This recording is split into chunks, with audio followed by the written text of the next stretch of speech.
Hello and welcome to week 5, or actually it's Mark 5, in our journey through the Gospel of Mark. These Through the Bible in 10 Years is the series that we're doing. And on Sundays, we have these podcasts. You can also see the video version on YouTube, in which the text is right in front of you. But we want to look today at Mark chapter 5 as we make our way through the Gospel of Mark, probably the first of the Gospels to be written, and at least the ones we have. And so we want to begin with Mark 5. Mark 5 has two main stories in it. The first half of the chapter has to do with the story of the Gerasene demoniac. This is a strange and very striking story that is probably familiar to all of us. This is the man who has a legion of demons within him. And of course, Jesus casts them out into pigs, which then rush headlong into the Sea of Galilee and die. Very bizarre story indeed. The second half of the chapter is what I call a sandwich. It's a story. It starts off with one story, and then we interrupt this story for another story, and then it comes back to the first story. So the bread, as it were, of this story is Jairus' daughter. Jairus is a synagogue leader who has a daughter who is very, very ill. And the story starts and ends with her. But in the middle, we interrupt this story for a woman who has a hemorrhage of some sort. And she's not been able to fix it. And so usually when we have a sandwich, and Mark has more than one sandwich of this sort. When we have a sandwich of this sort, usually the bread and the meat kind of interplay with each other in some way. Here, maybe not as strong, other than both stories illustrate Jesus' compassion on women in particular. But those are the two parts of this chapter: the Gerasene demoniac and the healing of Jairus' daughter and the woman with a hemorrhage. Okay, so let's go ahead and begin with the beginning of the chapter and the Gerasene demoniac. Verse 1. And they came to the other side of the sea in the country of the Gerasenes. Now, there's a textual issue here. As you know, we don't have any of the original copies of the Bible. And so from time to time, we have some copies of the Bible that say one thing and other copies of the Bible that say another. And of course, there's an entire science devoted to this question of what the original copy of Mark, the original text, said. If you grew up on the King James, as I did, it says the country of the Gadarenes. Now, the King James represents the Greek text as it was generally understood about the year 1500. Since then, we've discovered much, much earlier manuscripts, and there's been a lot of thought to this study of the text. And so most modern translations, usually you can divide translations into two groups. There's the King James and the New King James and all the other versions. So the overwhelming majority of experts on this subject would generally go with a reconstructed understanding of the original text that is more or less like most modern versions of the Bible. Now, that doesn't mean that it's always right, of course, and there are a few very, very smart individuals very informed individuals who would argue that the text behind the King James is actually more original. I don't want to get into those sorts of things in this video. There is Mark 16 in this series. There is a video. I've already done it, actually, and a podcast already you can find that address the textual issues in Mark chapter 16. But I'm going to go with Gerasenes because that's the reading that most modern scholars go with, and it's the one that the manuscripts that are generally considered to be the better manuscripts from the 300s go with.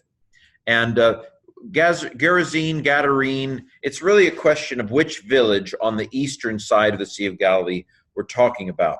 My sense is that Gadara, which would be the country of the Gadarenes, at least the city of Gadara, is a little bit inland. I don't know whether that makes much difference because it's the country rather than the city itself. if it's the Gerasenes, then it's probably a little bit further north than Gadara. Gadara is pretty far south, and I don't know whether Jesus did a lot of work down there. Gadara is in the southeast side of the Sea of Galilee. I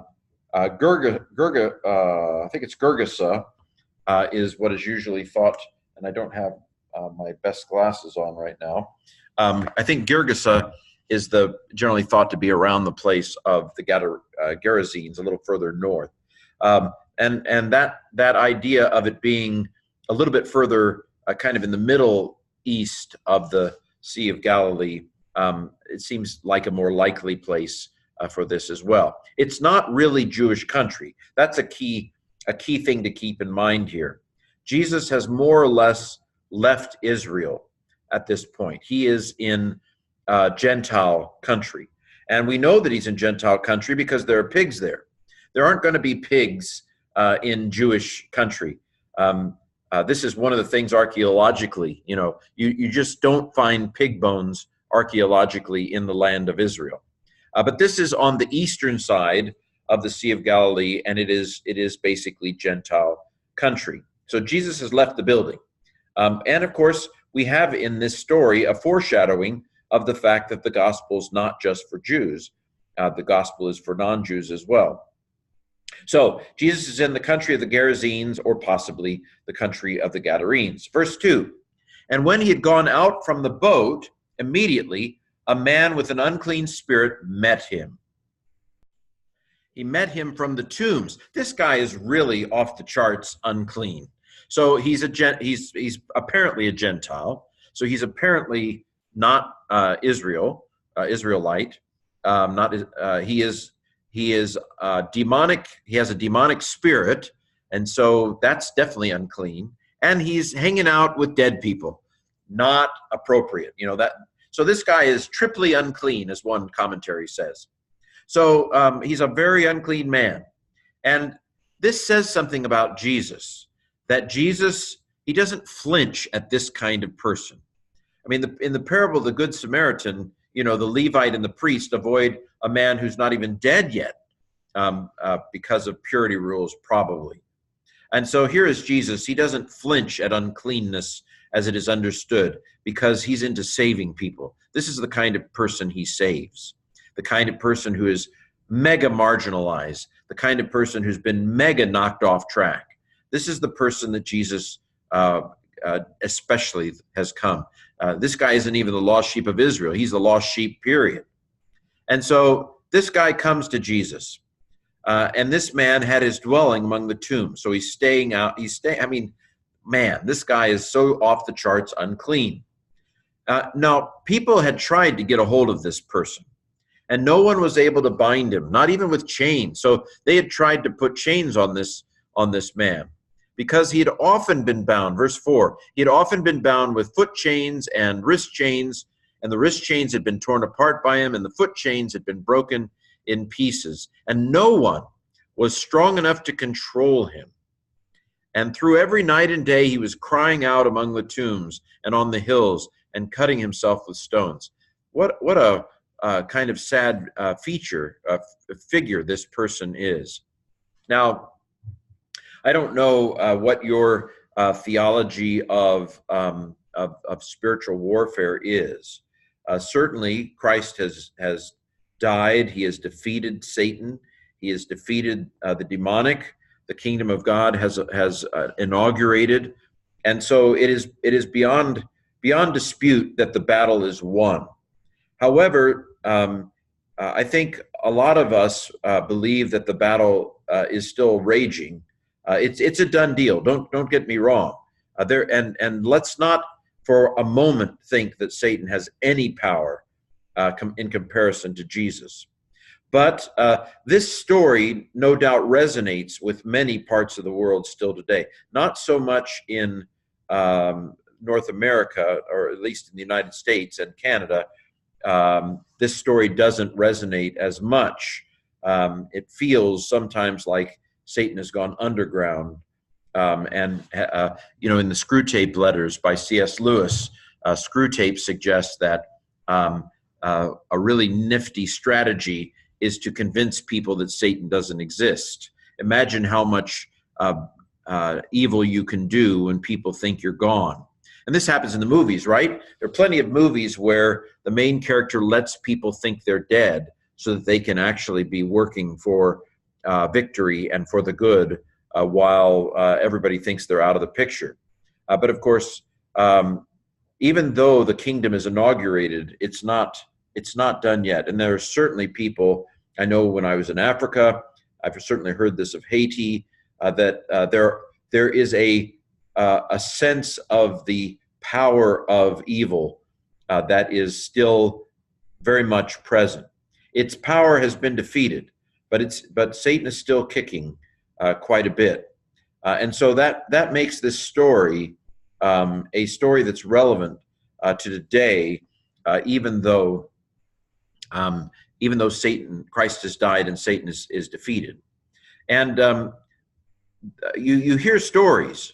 I mean, when I was in the 6th grade, I went to youth camp, and of course, I was not immediately involved with the events, but there was a young man there whom at least the camp counselors believed was possessed of a demon.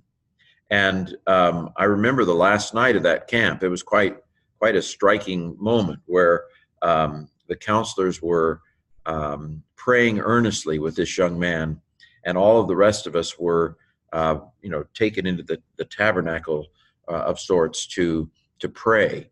And there were stories of him having quite extraordinary strength for his age, being able to throw off a number of individuals who were rather strong. Now, I'm not going to draw a conclusion on what happened there. I did hear that this young man was taken to a hospital, and I heard that the doctor told one of the pastors that he frankly thought that something spiritual was going on with the boy, not merely physical or psychological.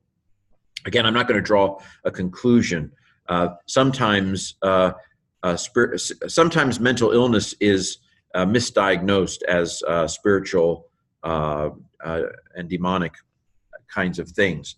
However, we as Christians do traditionally and historically believe that Satan is real, and that demons are real, and that it happens even today. And even the Catholic Church has an exorcist priest in every diocese, I believe, even to this day. And so this may be a story at a time when Jesus was had not yet died and risen from the dead, but presumably, historically, we believe that there is still this phenomenon of demon possession and spiritual warfare even today. Well, verse 6, and having seen Jesus from afar, the man ran and bowed before him. The word could be translated worshipped. And of course, it's interesting to ask what exactly this bowing is. It could be worship, it could be, although it could also be bowing before, in reverence before a higher authority, because the word for bowed here can be used of kings. You do this, you proskuneo before kings as well as before the Lord Almighty. And so we have to decide whether we think in Markan theology he's worshiping him or he's bowing before him as an authority and a king. Verse 7, and having cried out with a voice, he says, what is there between me and you, Jesus, Son of God, Son of the Most High God? I adjure you by the name of God, do not torture me. For Jesus was saying to the man, to the demon, come out from the man, unclean spirit. And so Jesus has this exchange with the demonic forces in the man. Notice that, however, they bow before Jesus. The evil spirits bow before Jesus. They know that he is the one who has the spiritual authority. They are in submission to him. There is nothing that they can do um, in the face of his power. They are helpless before Jesus. The demon recognizes that Jesus is the Son of the Most High God. Of course, in Hebrew, that would be El Elyon, the highest God, Son of the Most High God. He is, of course, this is not only Son of God, but Son of the Most High God. And he begs Jesus not to torture him. But clearly, Jesus, with compassion for the demon-possessed man, is ordering the demon to come out. Verse 9. And Jesus was asking the man, that is the demon, "What is your name?" And the demon says to him, "Legion is my name, for we are many." A legion was about 6,000 troops. I'm not sure that the implication here is that there were 6,000 demons in the man. I don't know that we have to draw that conclusion, but let's just say there were a lot of unclean spirits in this man. I don't know whether that has any association with the fact that he's living among the tombs. Certainly, that might have some connection. I don't know, but the demon has to give him his name, which is interesting. The lesser has to give their name to the superior. God doesn't always, and even the angel of the Lord doesn't always give the name in the Old Testament. But these demons are commanded and have to. They've already submitted. They've already bowed. Every knee shall bow and confess that Jesus Christ is Lord. The demon has confessed that Jesus Christ is his Lord. The demons, interesting, it varies between he, meaning the man, and the plural of the demons, plural. And so there's an overlap. It is the man that is speaking, but it is the demons that are speaking through the man. And so the man, verse 10, was urging Jesus much that he not send them out of the country. Verse 11, and there was a great herd of pigs that was on that hill feeding. Again, he's not in Israel territory. Pigs are associated with other peoples and other gods. So this is, I believe, why the Jews were not allowed to eat pork, because pigs and herding pigs was associated with other peoples who worshipped other gods. So pigs were associated by the transitive property of equality with other gods. And so Jews certainly should not eat pork for that reason. And I suspect that the Philistines did not eat lamb for that same reason, although I can't prove that. I would guess that Egyptians did not eat lamb because shepherds are detestable to the Egyptians. So verse 12, the demons were urging Jesus, saying, "Send us into the pigs that we might go into them," which suggests, again, that demons can possess non-human beings. I won't go into the question of whether demons can possess objects, but this indicates at least that demons can enter pigs. Verse 13, and Jesus allowed them, and the unclean spirits, having gone out, they entered into the pigs. And the herd rushed down the bank into the sea, about 2,000, and they drowned in the sea. Verse 14, and the ones who were herding them fled, and they announced in the city and the fields what had happened. And everybody came out to see what had taken place. And what they found was Jesus and the one possessed sitting there, clothed and in his right mind, clothed and thinking straight.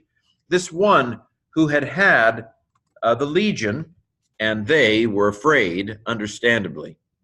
Now, this is very interesting. I don't know what happens to the demons since the pigs drown. I assume that the demons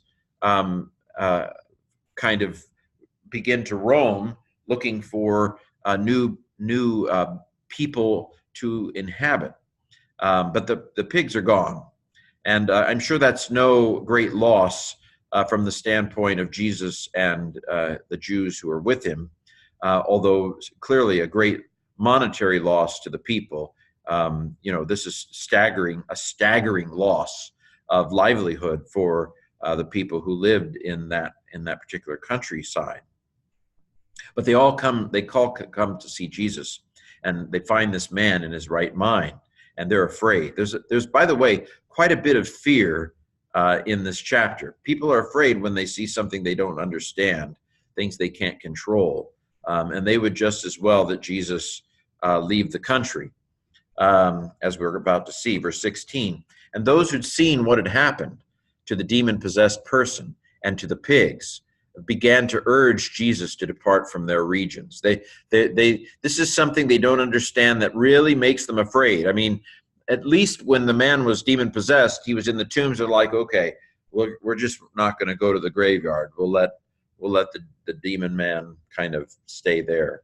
But this Jesus and this man in his right mind, this is something we don't understand, and we just please leave. Could you please leave? And of course, there's the fact that they've lost all those pigs, and the demons are, who knows where they are now. But Jesus accommodates them, verse 18. And when Jesus had gotten into the boat, the one who had been demon-possessed, he urged Jesus, and he pleads with him that he might go with him. But Jesus was not allowing him, verse 19. But Jesus says to him, depart to your own house and to your own people, and announce to them what great things the Lord has done for you, and how he had mercy on you. Verse 20. And the man went away, and he began to preach in the Decapolis what great things Jesus had done for him, and everyone was amazed. Interesting shift between Jesus says, go tell people what the Lord has done for you, and Jesus probably means the Father, the Lord, the Father. But we know, and Mark knows, and Mark's audience knows that Jesus is the Lord, and that's the way the man preaches it. He preaches the things that Jesus had done to him, and yes, Jesus is Lord. He preaches in the Decapolis. The Decapolis is down where the Gadara is, where the Gadarenes would be. Decapolis means 10 cities, and that's a region in the southeast of the Sea of Galilee, on the east side of the Jordan River, down in there, not far from Gadara. So that would fit with Gadara and the Gadarenes being the region. I think the Gerasenes are more in the region of the Trachonitis and so forth, up there a little bit further north. But the man obeys Jesus. That's a different one when the human being obeys Jesus. But he tells all these people, probably Gentiles, so the message is already spreading to non-Jews, even while Jesus is still on earth. Well, this story shows that Jesus has power over the demonic, that Jesus has power over Satan. Clearly, Satan and the demons here have no choice whatsoever in the matter. They have to do what Jesus wants them to do. Jesus may give human beings free will, but he doesn't give demons and unclean spirits free will. Okay, so that's the first story in this chapter, the story of the Gerasene or Gadarene demoniac. And so now with verse 22, we enter the second part of the chapter, the sandwich that I've mentioned. And it starts and ends with the story of Jairus' daughter. Jairus is a synagogue leader. So let's go ahead and start get bread number one, the bread at the beginning of the story. Verse 21. And when Jesus had crossed again to the other side of the Sea of Galilee, a great crowd gathered upon him. So he's being mobbed again. And he was alongside the sea. Verse 22. And one of the synagogue leaders comes, Jairus by name, and having seen Jesus, he falls to his feet. Again, is he worshiping him? Is he reverencing him? He's certainly reverencing him. Now, what's a synagogue leader? Well, my sense is from the rest of the New Testament, especially Acts, is that synagogues, which we've mentioned earlier, this is a period where they're beginning to have synagogue buildings, but they might not be synagogue buildings. Also, they might be gatherings at a particular place, maybe in the center of a village. But it seems to me that synagogues were led by an individual who was the synagogue leader. And I don't know that this was a permanent position. I suspect that it was a position that could be rotated among various people. But the synagogue leader would be responsible for making sure the synagogue functioned, of course. I suspect that probably these were individuals that had a little bit of resource, maybe a little bit more money, or not really money because it's not a monetary world so much, but they have more resources. And so Jairus is one of those leaders. He's a leader, probably an elder, although his daughter is fairly young, so he might be in his 40s. Who knows? Which would be quite striking. That's the average, I think, lifespan is about 30, if you take into account infant death and so forth at this time. So the synagogue leader comes to Jesus, verse 23. He urges Jesus greatly, saying, "My daughter is at her last. She's about to die. Come, put hands on her that she might be healed and live." Now, the word healed in this chapter, I debated how to translate that. It's sozo. It means to be saved. And as you may know, words have multiple possible meanings quite often. So saved is only one meaning that this word can have. I think a lot of times in the Gospels, it's better to translate it as healed. And yet, at the same time, I don't want to close out the possibility that Mark is not just thinking about healing, but he's talking about salvation of a more lasting and eternal sort as well. And when we get to the end of this chapter, I've actually decided to translate sozo as saved when Jesus is talking to the woman who's been healed of an issue of blood. But I'm in the earlier part of this story, I've used healed. But I think it's worth knowing that the word saved, sozo, is hiding in the background there, even though I think the dominant meaning here is healed. So, verse 24, Jesus went away with Jairus. Okay, so that's the first bread number one. And now we get the meat in the middle. We interrupt this story for the woman with the hemorrhage. And so these stories both of them show Jesus' compassion, and Jesus' compassion to women, and Jesus' compassion in healing. So the stories interplay with each other. So second part of verse 24. And a great crowd was following Jesus and was mobbing him, was crowded around him. Verse 25. And there was a woman who had a hemorrhage of blood for 12 years.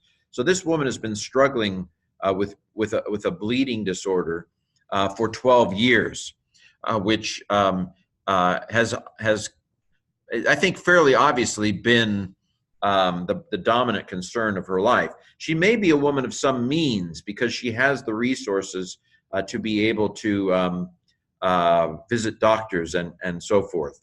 Verse 26, she had suffered much by many doctors. She had spent everything she had, and it had not benefited her at all, but rather she had become worse. And having heard about Jesus, verse 27, having come in the crowd from behind, she touched his garment. Verse 28, for she was saying, if I might touch, even if I might touch from his garments, I will be healed. This is a woman who has faith in Jesus. And immediately, verse 29, her flood of blood was stopped, and she knew in her body that she was healed from the illness. This is really, really interesting. God can heal because of our faith. That there doesn't have to be, the pastor doesn't have to be involved in our healing. Now, I don't think that Jesus is a magical object. You know what I mean? To where, all I have to do is touch this object and I'll be healed. It's her faith that heals her. Yes, Jesus has the power to heal. But I believe that it's really her faith that heals her. And God meets her within her understanding. Her understanding is, if I can just touch him, I'll be healed. But I don't think it's that Jesus has a magical body, everything he touches, automatically gets healed. I think that God meets her where she's at. He stoops to her weakness. He meets her in her understanding, and because of her faith, he heals her. Verse 30, and immediately Jesus, having known in himself that power had gone out from him, having turned in the crowd, he was saying, who touched my garments? Jesus knew that a miracle had happened. Verse 31, and his disciples were saying to him, look at the crowd around you. What are you talking about? Who touched me? This is, again, the disciples have a very small view of the world. They have very small understanding. They don't understand how significant and powerful Jesus is. Verse 32, Jesus kind of ignores them. And Jesus was looking around to see the woman who'd done this. Verse 33, and the woman, having been afraid and trembling, having known what had taken place with her, she came and fell before him and told him the whole truth. Now, the language here is interesting because in Mark 16:8, the women are afraid and are trembling also, and they don't tell anybody because they're afraid. This woman tells Jesus. She is trembling and she is afraid, but she tells. She, in that sense, is at least initially more noble than the women at the tomb. Although in Matthew, we hear that they do go on to tell. So they overcome their initial fears. But here's what Jesus says in verse 34. He said to her, daughter, your faith has saved you. Now here I decided, I could have translated it, daughter, your faith has healed you, and that would be right. But I wonder if Mark wants us to hear a double entendre here.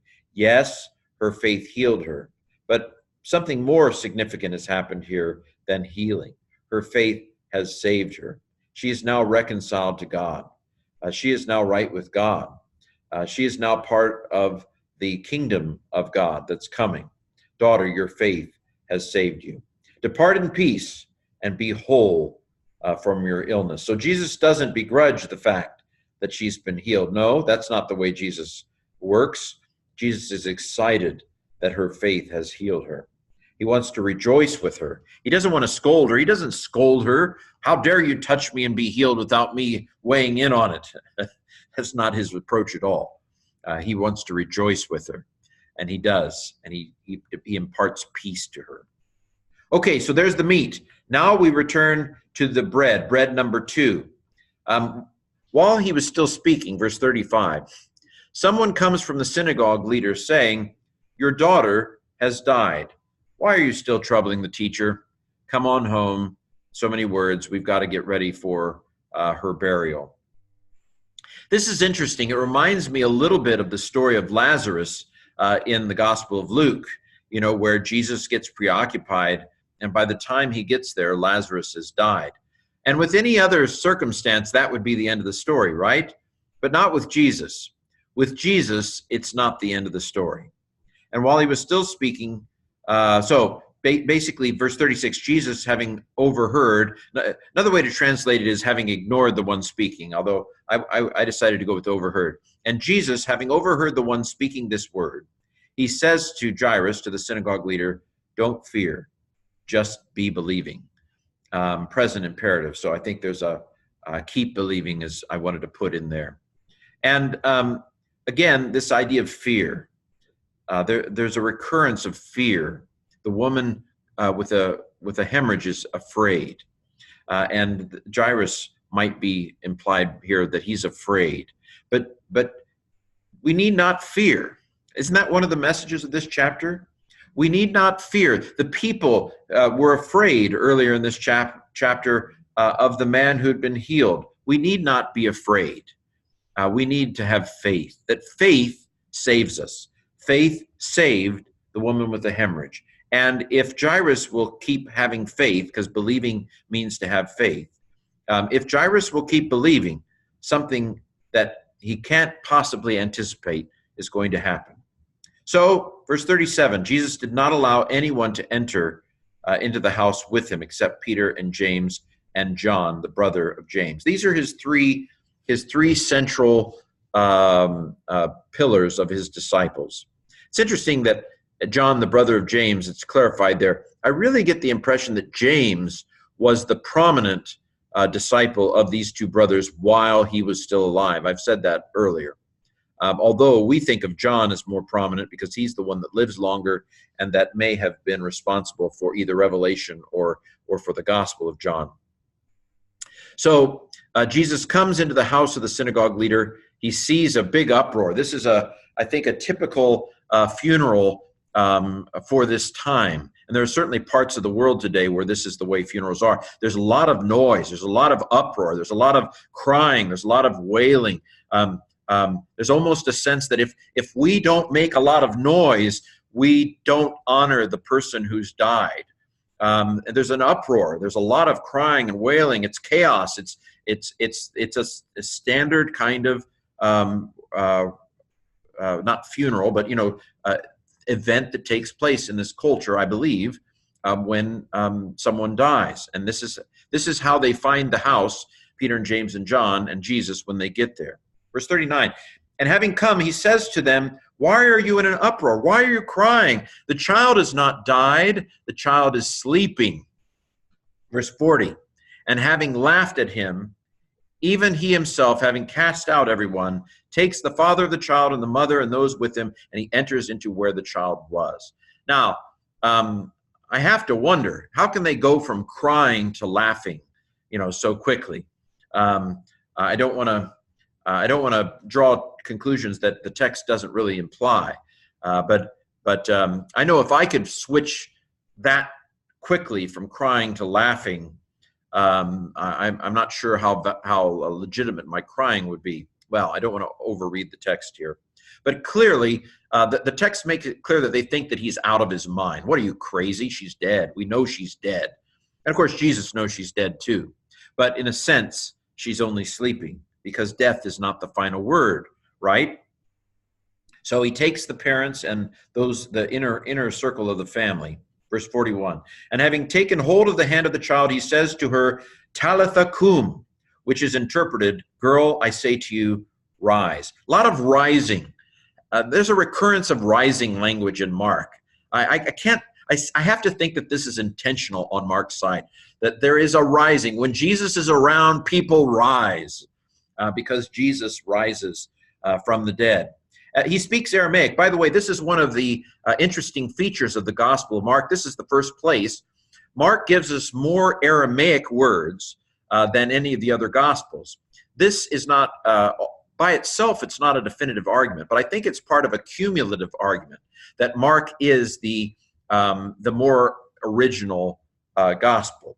That is to say that Matthew and Mark have a lot of similarity, almost a lot of verbatim similarity. The natural conclusion to draw is that either Matthew is drawing on Mark or Mark is drawing on Matthew.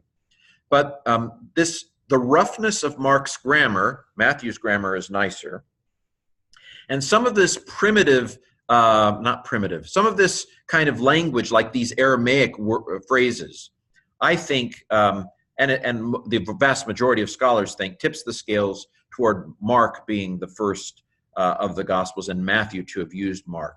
But Talitha cum is Aramaic for girl, rise. I don't know about where the I say to you comes from. It doesn't have I say to you in it.